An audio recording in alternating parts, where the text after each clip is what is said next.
بسم اللہ الرحمن الرحیم۔ معزز ناظرین السلام علیکم۔ معزز ناظرین، آج ہماری گفتگو کا مرکز شداد کون تھا اور اس کے تکبر اور کفر کا آخر میں کیا انجام ہوا۔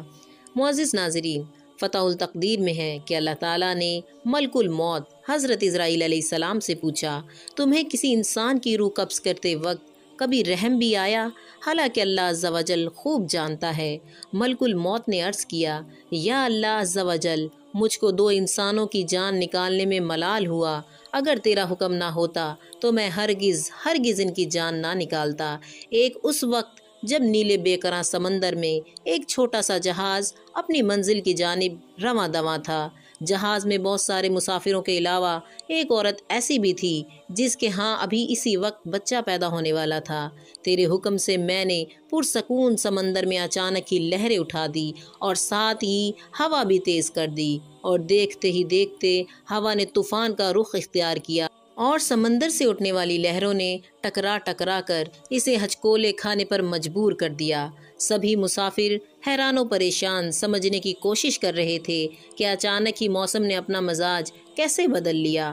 طوفان بڑھتا جا رہا تھا اور مسافر زندگی کی دعائیں مانگ رہے تھے، لیکن تجھ کو کچھ اور ہی منظور تھا۔ ہوا کی تیز ہواؤں نے اور سمندر کی طاقتور موجوں نے جہاز کو توڑ کر ٹکڑوں میں بدل دیا۔ جن مسافروں کو تیرنا آتا تھا وہ تیر کر اپنی جان بچانے کی جی توڑ کوشش کر رہے تھے، لیکن میں نے تیرے حکم سے اکثر کی روحیں قبض کر لیں۔ وہ عورت جس کو بچہ پیدا ہونے والا تھا جہاز ڈوبنے کے خوف اور طوفان کی دہشت سے بے ہوش ہو چکی تھی اور جہاز کے ٹوٹے ہوئے ایک تختے پر پڑی ہوئی تھی، اور یہ تختہ بے تہا سمندر میں تیرتا لہروں کے سہارے بہتا چلا جا رہا تھا۔ اور اسی حالت میں عورت کے ہاں بچہ پیدا ہوا، اور ولادت کے اگلے ہی لمحے مجھے تیری طرف سے حکم ہوا کہ اس عورت کی روح قبض کر لی جائے۔ حکم کی تعمیل پلک جھپکنے سے قبل ہو گئی۔ اسی وقت اس عورت کی روح قبض کرتے ہوئے مجھ پر رکت طاری ہوئی۔ اللہ تعالیٰ نے فرمایا، جانتے ہو بعد میں اس بچے کے ساتھ کیا معاملہ ہوا؟ حضرت اسرائیل علیہ السلام نے فرمایا، میرا رب اللہ عز و جل ہی تمام جہانوں کے معاملات سے آگاہ ہے۔ اللہ تعالیٰ نے ارشاد فرمایا کہ میں نے اس پر اپنی بے پناہ نوازشات فرمائیں اور اس کو دنیا کا بادشاہ بنایا، لیکن بجائے میرا شکر گزار بندہ بننے کے اس نے کفر کی راہ اختیار کی۔ معزز ناظرین کرام، اس بچے کا واقعہ کچھ یوں منقول ہے کہ وہ بچہ بے سر و سامانی کی حالت میں اکیلا ہی تختے پر پڑا ہوا، اور وہ تختہ کئی دنوں بعد اللہ کے حکم سے کنارے پر آ لگا۔ کنارے پر موجود ایک مچھیرے نے جو یہ دل سوز نظارہ دیکھ کر ایک بچہ تختے پر پڑا ہوا کنارے کی طرف آ رہا ہے اور ایک عورت اس پر مری پڑی ہے، تو اس نے لپک کر بچے کو اٹھایا اور میت کو قریب ہی دفن کر دیا اور بچے کو اپنے ساتھ گھر لے آیا۔ مچھیرا جب بچہ لے کر گھر پہنچا تو بچے کو دیکھ کر اس کی بیوی بہت خوش ہوئی، کیونکہ اس کی کوئی اولاد نہ تھی، اور انہوں نے بچے کا نام شداد رکھا۔ مچھیرا اور اس کی بیوی اس بچے کی لاڈو پیار سے پرورش کرنے لگے، یہاں تک کہ وہ 7 برس کا ہو گیا۔ اتنی کم عمر میں شداد انتہائی ذہین، عقل مند اور چلاک بھی تھا۔ ایک روز گاؤں کے باہر شداد بچوں کے ساتھ کھیل رہا تھا کہ اچانک ہی شور اٹھا کہ بادشاہ کی سواری آ رہی ہے۔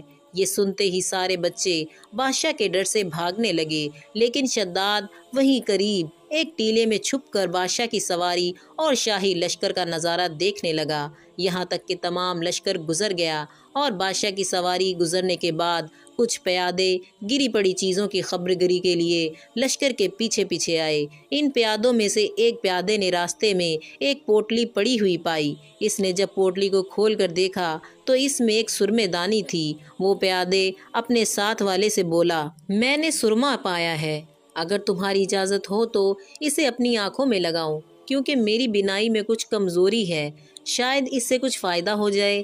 اس کے ساتھیوں نے جواب دیا، اول تو راستے میں پڑی ہوئی چیز اٹھانا نہیں چاہیے، خیر اب تو نے اٹھا ہی لی ہے تو بغیر آزمائے ہی آنکھوں میں ہرگز مت لگانا، کہیں فائدے کے اور نقصان نہ ہو جائے، پہلے کسی اور کی آنکھوں میں لگا کر دیکھ۔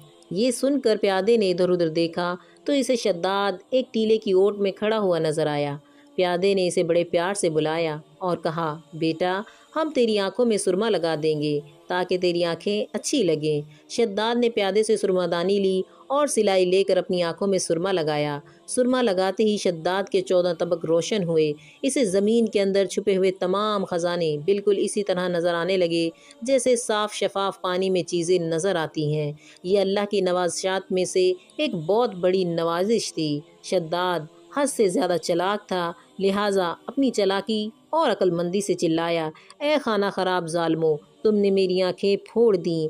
ہائے میں اندھا ہو گیا، اور یہ میری آنکھ میں کیسا زہر لگوا دیا۔ ہائے اب میں بادشاہ کے پاس جا کر فریاد کروں گا اور تم کو سزا دلواؤں گا۔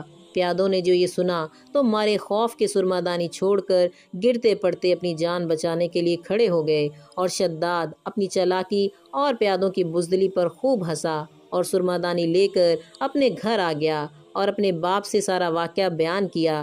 مچھیرا یہ سن کر اپنے بیٹے کی ہوشیاری کو دیکھ کر بہت خوش ہوا اور بولا، رات کو جب لوگ سو جائیں گے تو ہم اپنے بھروسے کے مزدوروں کے ساتھ پھاوڑے وغیرہ لے کر چلیں گے، اور جہاں جو بھی کچھ خزانے نظر آئیں گے ہم وہاں سے کھود کر نکال لیں گے اور اپنے گدھوں اور خچروں پر لاد کر خزانے لے آئیں گے۔ اس طرح شداد نے بہت سارا مال و دولت اور جواہر اکٹھے کر لیے اور سب گاؤں والوں کو آئے دن دعوتیں کر کر کے اپنا ہمدرد اور رفیق بنا لیا تھا۔ کچھ عرصے بعد شداد نے اس گاؤں کے سردار کو قتل کر کے اس کی جگہ پر خود سردار بن بیٹھا۔ ہوتے ہوتے یہ خبر دوسرے حاکموں اور فوجداروں کو پہنچی تو انہوں نے شداد کو سزا دینے کا ارادہ کیا۔ یوں شداد پہلے سے زیادہ مشہور ہو گیا۔ شداد نے بھی اپنی ایک آرمی تیار کر لی اور ان حاکموں اور فوجداروں سے مقابلہ کیا اور اپنی ذہانت اور بہادری سے سب حاکموں کو ایک ایک کر کے ہلاک کر دیا۔ اس طرح سے بڑھتے بڑھتے شداد تمام روئے زمین کا بادشاہ بن گیا اور سارے جہاں کے حاکم، امراء اور سردار اس کے مطیع و فرما بردار ہوئے۔ شداد نے بے پناہ خزانے جمع کیے اور اپنا لشکر اس قدر وسیع اور مضبوط بنایا کہ 4 سو اسی کا حکم چلتا۔ اپنی پاور اور بہترین حکمت عملی کے ذریعے شداد نے اپنی سلطنت کو کمال و عروج بخشا اور روئے زمین کے کسی انسان کو اتنی ہمت بھی نہ تھی کہ اس کا مقابلہ کر سکے۔ وہ بے پناہ خزانوں اور مال و دولت، وسیع و عریض سلطنت، عظیم الشان لاؤ لشکر اور اپنی ذہانت و طاقت کی وجہ سے شداد اب غرور اور تکبر میں مبتلا ہو گیا۔ اس نے دعوی خدائی کر ڈالا۔ عالموں اور واعظوں نے اسے ملعونوں اور بہت ساری نصیحتیں کی اور خدا تعالیٰ کے خوف اور اس کی عبادت کی طرف رغبت دلانے کی بہت کوشش کی، لیکن شداد کا کہنا تھا کہ دولت و حکمت، جاہ و ثروت، عزت و شہرت اور بہت کچھ میرے پاس موجود ہے، مجھے اور کیا چاہیے، میں کسی خدا کی اطاعت کیوں کروں؟ عالموں نے سمجھایا کہ یہ سب اللہ تعالیٰ کی عطا کردہ ہیں اور فانی چیزیں ہیں۔ اللہ کی عبادت و اطاعت کرو گے تو وہ تمہیں جنت عطا کرے گا جو اس دنیا سے کروڑوں بہتر ہے۔ شداد نے پوچھا کہ اس جنت میں کیا خوبی ہے؟ تو عالموں نے جو کچھ بھی خوبیاں اور تعریف جنت الفردوس کی پڑھی اور سنی تھی وہ سب ان کے سامنے بیان کر دی۔ عالموں کی باتیں سن کر شداد نے حقارت سے ہنستے ہوئے جواب دیا، مجھے اس جنت کی کوئی پرواہ نہیں اور نہ ہی مجھے وہ جنت چاہیے، کیونکہ مجھ میں اتنی طاقت اور قوت ہے کہ میں اس سے بھی اچھی جنت دنیا میں بنا سکتا ہوں۔ لہٰذا عالموں اور واعظوں کو دکھانے کی خاطر شداد نے اپنی جنت بنانے کا فیصلہ کیا۔ سب سے پہلے اس نے معتبر سرداروں میں سے 100 آدمیوں کا انتخاب کر کے انہیں جنت بنانے کے لیے نگران مقرر کیا۔ معزز ناظرین کرام، شداد جب اپنی بنائی ہوئی جنت کے قریب پہنچا تو اس شہر کے باشندوں کے غول اس کے استقبال کے لیے شہر کے دروازے سے باہر آ کر اس پرزور جواہر نچھاور کرنے لگے۔ اس طرح سے جب شداد شہر کے دروازے پہ پہنچا تو اس کا ایک قدم دروازے کے باہر اور ایک قدم اندر تھا کہ آسمان سے ایک ایسی سخت کڑکدار آواز آئی کہ تمام مخلوق ہلاک ہو گئی اور بادشاہ بھی وہیں دروازے پر گر پڑا اور مر گیا۔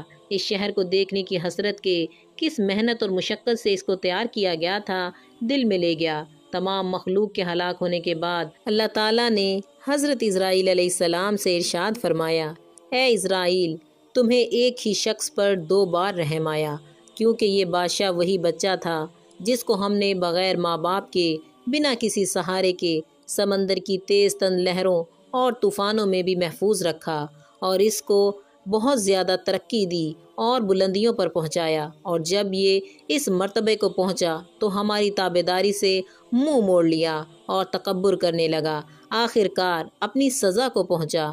معزز ناظرین، بہت سی تفسیروں میں لکھا ہوا ہے کہ شداد اور اس کے لشکر اور اس شہر کے تمام لوگوں کے ہلاک ہونے کے بعد اللہ تعالیٰ نے اس شہر کو دنیا والوں کی نظروں سے پوشیدہ کر دیا، مگر کبھی کبھی رات کے وقت عدن کے گرد و نواح کے لوگوں کو اس جگہ چمکدار روشنی دکھائی دیتی ہے، جس کے بارے میں خیال ہوا ہے کہ یہ روشنی اسی شہر کی دیواروں کی ہے۔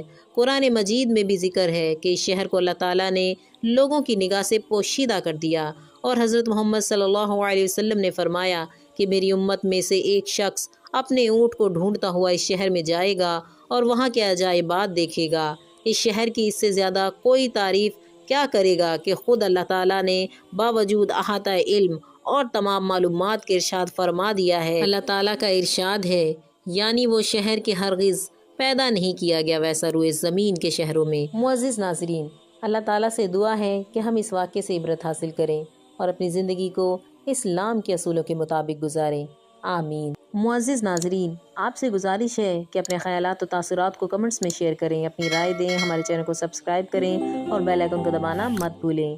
جزاکم اللہ خیر۔ السلام علیکم ورحمۃ اللہ وبرکاتہ۔